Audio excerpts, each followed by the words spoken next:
ചില ഇടങ്ങളിൽ ഇച്ചിരി മാസമുണ്ട്, ഗ്രനേഡൊക്കെ കടിച്ച് തൂക്കിക്കൊണ്ട് പോകുന്ന സീനുണ്ട്. അതൊന്നും 200 രൂപയ്ക്കൊന്നും കാണാനില്ല. ഫ്രീ ടിക്കറ്റ് എന്നാൽ പോലും കയറി കാണരുത്. ഒരു പത്താനേക്കാളും നല്ലത്. ഓക്കെ.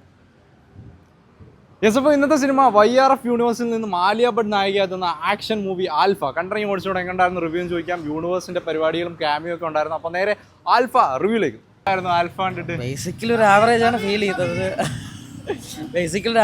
ഫീൽ ചെയ്തത്. അത് വേറൊന്നും കൊണ്ടല്ല, നമുക്ക് സ്ക്രിപ്റ്റ് സ്ക്രീൻ പ്ലേ കുറച്ച് വീക്കായിരുന്നു. ഒരു പഴയതിൻ്റെ ഒരു നമുക്ക് കാണുമ്പോൾ ഒരു ഫീല് വരണ്ട, ആ ഒരു ഫീല് വന്നില്ല. പക്ഷേ ഹാൻഡ് ടു ഹാൻഡ് കോമ്പാക്റ്റ് ഒക്കെ അത്യാവശ്യം ഗംഭീരമായിരുന്നു. ഇത്ര മോശം പടമല്ല. പിന്നെ ഒരു ക്യാമിയോ ഉണ്ട്, അറിയാം, സ്പോയിൽ ചെയ്യുന്നില്ല. അത് ഗംഭീരമായിരുന്നു. അതായിരുന്നു ഞാൻ ഈ പടം കാണാൻ വന്നതിൻ്റെ മെയിൻ ഹൈലൈറ്റ്. അത് ഗംഭീരമായിരുന്നു. ബോബി ഡിയോൾ നന്നായിട്ട് ചെയ്തു, അനിൽ കപൂറും നന്നായിട്ട് തന്നെ അടിപൊളിയായിട്ട് ചെയ്തു. പിന്നെ ആലിയ ഭട്ടിൻ്റെ ഒക്കെ ഫൈറ്റ് സീൻ അടിപൊളിയായിരുന്നു. ഹാൻഡ് ടു ഹാൻഡ് കോമ്പാക്റ്റ് അത്യാവശ്യം മറ്റേ മുമ്പത്തെ വാർ പോലെ ഒരുപാട് ഓവർ ദ ടോപ്പ് പോയില്ല. അത്യാവശ്യം കണ്ടോണ്ടിരിക്കുന്ന ഒരു പടമായിരുന്നു. കൂടുതൽ റിയലിസ്റ്റിക് ആക്ഷൻ പരിപാടിയാണ് പിടിച്ചേക്കുന്നത്. ഹാൻഡ് ടു ഹാൻഡ് കോമ്പാക്ട് അത്യാവശ്യം റിയലിസ്റ്റിക് ആയിരുന്നു. പക്ഷെ ചില ഇടങ്ങളിൽ ഇച്ചിരി മാസമുണ്ട്, ഗ്രനേഡൊക്കെ കടിച്ച് തൂക്കിക്കൊണ്ട് പോകുന്ന സീനുണ്ട്. അതൊന്നും സത്യം പറഞ്ഞാൽ പ്രാക്ടിക്കലി പോസിബിൾ അല്ല. പിന്നെ ഒരു സിനിമ എന്ന രീതിയിൽ നമുക്ക് വേണമെങ്കിൽ കണ്ടോണ്ടിരിക്കാന്നല്ലാതെ അത്യാവശ്യം എന്റർടൈൻമെന്റ് ആയിരുന്നു, ബോറടിച്ചില്ല. ഈ ആലിയ മെയിൻ റോളിൽ വരുന്നെന്ന് പറഞ്ഞപ്പോൾ ആലിയ ഭട്ട് നന്നായിട്ട് ചെയ്തു. ആലിയ ഭട്ട് നന്നായിട്ട് ആക്ഷൻ ഒക്കെ ചെയ്തിട്ടുണ്ട്. നല്ല ഫിറ്റ് ആയിട്ടിരിക്കുന്ന ഗംഭീര. യൂണിവേഴ്സിലേക്കുള്ള കണക്ഷൻ ഒക്കെ നിർത്തിയിട്ടാണോ അതോ ഒരു സ്റ്റാൻഡ് അലോൺ ആയിട്ട് എൻഡ് ചെയ്യുന്നത്? ക്യാമിയോ കൊണ്ടുവന്നിട്ടുണ്ട്. ഇനി ഫ്യൂച്ചറിൽ പടങ്ങൾ ഉണ്ടെന്നാണ് പറയുന്നത്. നന്നായിട്ട് വരട്ടെ എന്ന് ആഗ്രഹിക്കും. ബെഞ്ച് മാർക്ക് പടമായിരിക്കും എല്ലാവരും. ബെഞ്ച് മാർക്കാ. പിന്നെ പട്ടാനും ടൈഗറും കാണാതിരിക്കണം. ബ്രോ, സൽമാൻ ഖാനും ഷാരൂഖ് ഖാനും ഇല്ലാത്ത സ്പൈ യൂണിവേഴ്സ് എന്ന് പറയണത് ഒന്നുമല്ല. ഒന്നാമത് അവർ വരാത്തതിൽ 3 വർഷമായി പട്ടാനും ടൈഗറും റിലീസായിട്ട്. അപ്പോൾ ലാസ്റ്റ് വന്ന വാർ 2 വെച്ച് നോക്കുമ്പോൾ കണ്ടിരിക്കാം. സ്പൈ യൂണിവേഴ്സിലെ സ്ഥിരം ടെംപ്ലേറ്റിലൊരു ലേഡി ആക്ഷൻ വരുന്നുള്ള പ്രത്യേകത. ലേഡി ആക്ഷൻ എന്ന് പറഞ്ഞല്ലോ, ഇപ്പം കഴിഞ്ഞ കുറച്ച് നാൾ മുമ്പാണ് ബ്ലാസ്റ്റ് ഇറങ്ങിയത്. അതിൽ നമ്മുടെ പ്രീതി മുകുന്ദനാണ് അതിൽ സ്റ്റണ്ട് ചെയ്തേക്കുന്നത്. അത് ചെയ്യുമ്പോൾ അവർ അതിൽ തന്നെ ആക്ട് ചെയ്യുന്നുണ്ട്. കാരണം അവർ ചെയ്യണം തോന്നുന്നുണ്ട്. ഇത് ചെയ്യണതിനിടയ്ക്ക് ഇളിക്കുന്നത്, പിന്നെ എന്തൊക്കെയോ കാണിക്കുന്നത്. കൺവിൻസിങ് കുഴപ്പമില്ല. പിന്നെ ആലിയ ഭട്ടാണ്. ഇപ്പോൾ ഗംഗൂബായിലും അവർ തന്നെ അഭിനയിച്ചത് എന്ത് കിടലിനായിരുന്നു. ആലിയക്ക് പുൾ ഓഫ് ചെയ്യാൻ പറ്റിയില്ല ഒരു ക്യാരക്ടർ. മാസ് പുൾ ഓഫ് ചെയ്യാന്ന് വെച്ചാൽ സ്റ്റോറിയും കൂടെ ഡിമാൻഡ് ചെയ്യണ്ടേ ബ്രോ. സ്റ്റോറി ഡിമാൻഡ് ചെയ്യണ്ടേ. ഞാൻ പറഞ്ഞില്ലേ, ദുരന്തറാണ് മെയിൻ. അതായത് കാരണം ദുരന്തർ ഇറങ്ങി ആ സെറ്റായി. ഇതാണ് സ്പൈ ലൈഫ്. ഇത് സ്പൈ ലൈഫിൽ ഇത് വേറെ എന്തോ ആണ്. അങ്ങനെ ചുരുക്കി പറഞ്ഞാൽ 2.5 മണിക്കൂർ പോകില്ല. യൂണിവേഴ്സിന്റെ ഹൈപ്പിൽ വന്ന് കാണാനുണ്ടോ ക്യാമിയോയ്ക്കൊക്കെ വേണ്ടിയിട്ട്? ആ 10-15 മിനിറ്റ് ക്യാമിയോ കാണാൻ വേണ്ടി മാത്രം വേണം. മണ്ടത്തരമാണ്. കാരണം ഇപ്പോൾ ടൈഗർ 3 ഷാരൂഖ് ഖാൻ വരുന്നുണ്ട്, പിന്നെ പഠാനിൽ സൽമാൻ ഖാൻ വരുന്നുണ്ട്. അതാണ് ക്യാമിയോ.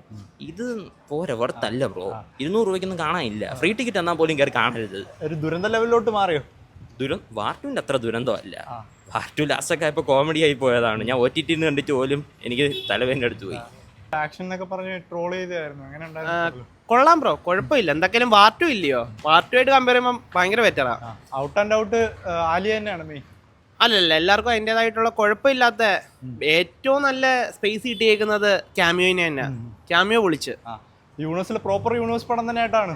പ്രോപ്പർ യൂണിവേഴ്സ് കണക്ഷൻ ഇല്ല, ക്യാമിയോസ് വന്നു പോകുന്നു, അതേ ഉള്ളു. മോസ്റ്റ് അവൈറ്റഡ് ആയിരുന്നു. അതിന്റെ ഒരു നല്ലൊരു വാച്ചബിൾ മൂവിയാണ്. പിന്നെ അതർ ലാംഗ്വേജിലൂടെ റിലീസ് ചെയ്യും. ഒരു ലാംഗ്വേജോടെ റിലീസ് ചെയ്തെങ്കിൽ ലാംഗ്വേജ് കൂടെ വേണമായിരുന്നു. ഹിന്ദി ആയതുകൊണ്ട് എത്രത്തോളം ഇതാവുമെന്ന് എനിക്കറിയില്ല. ഔട്ട് ആൻഡ് ഔട്ട് ആക്ഷൻ പരിപാടിയൊക്കെ ആക്ഷനൊക്കെ അടിപൊളിയാണ്. പിന്നെ ക്യാമിയോ, അതായത് ഋതിക് റോഷന്റെ എൻട്രി ഒക്കെ മോശമായിരുന്നു. പിന്നെ ഫൈറ്റ് അടിപൊളിയാട്ടോ, നൈസ് ആയിട്ട് ചെയ്തിട്ടുണ്ട്. ആ ഒരു ടെംപ്ലേറ്റ് തന്നെ ഒരു രാജ്യത്തിന്റെ പരിപാടി. അതെ, സെയിം. പിന്നെ ഇതില് ആൽഫ എന്നുള്ള ഒരു മിഷൻ അതേ കാണിച്ചിട്ടുള്ളൂ. പിന്നെ എടുത്തു പറയാനുള്ള വേണ്ടി അത്രയ്ക്കൊന്നുമില്ല. ആക്ഷനൊക്കെ അടിപൊളിയാണ്. യൂണിവേഴ്സ് കണക്ഷൻ എല്ലാം ഉണ്ട് പരിപാടി. അത് കണക്ഷൻ വരുന്നുണ്ട്, അത് എടുത്ത് പറയുന്നുണ്ട്. പിന്നെ എത്രത്തോളം കണക്ട് ആവും നമുക്ക് പറയാൻ പറ്റില്ല. വാച്ചബിൾ മൂവിയാണ്.